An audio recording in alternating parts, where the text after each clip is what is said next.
I have Rajya Sabha Member of Parliament and very senior leading Supreme Court advocate Mahesh Jethmalani with us. Mr. Jethmalani, good evening. This is Arnab here. Can you hear me, sir?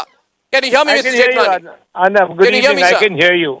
This is absolutely outrageous. The sequence of events, I don't know if you're fully acquainted with it. We've been reporting on Sandeshkhali for 2 weeks. The reporter in question went there yesterday and he did a show today in which he basically spoke to some of the women in the area.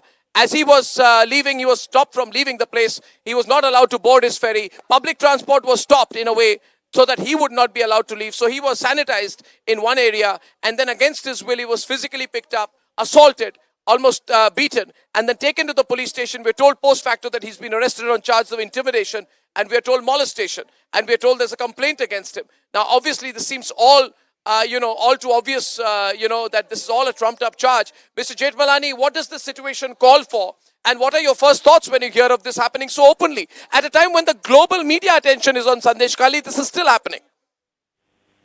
Listen, the epitome of fascism is the TMC, and the biggest fascist in this country today is Mamata Banerjee. This is only to be expected. It's a pattern of behavior. She subverts the law. She misuses the police.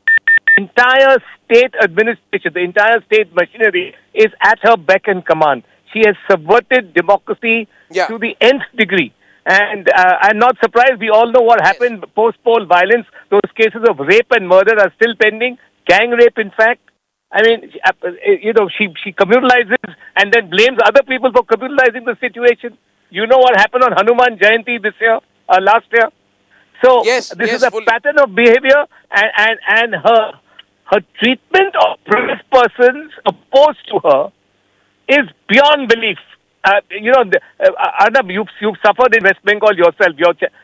So many people have suffered who are opposed to the TMC's ideology.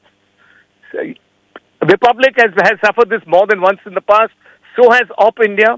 They've been a victim of completely bogus cases and subversion of law. So this is only to be expected. This kind of behavior has to be expected. And one of the states most ripe for president's rule is West Bengal. Yes. Mr. Jethmalani. Yes. Mr. Jethmalani, can you hear me?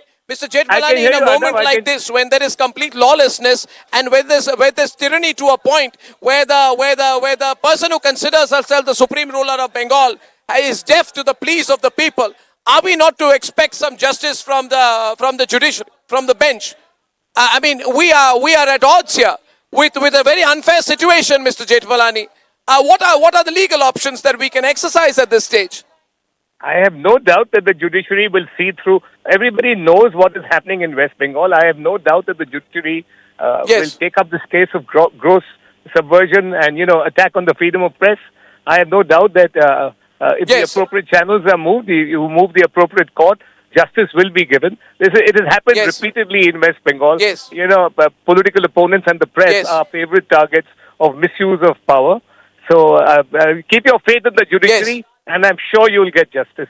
We will. And I thank you. You've always been a pillar of support for us. And I thank you as always, Mr. Jethmalani, for raising your voice for us this evening. Thank you very much, Mr. Jethmalani. Thank you.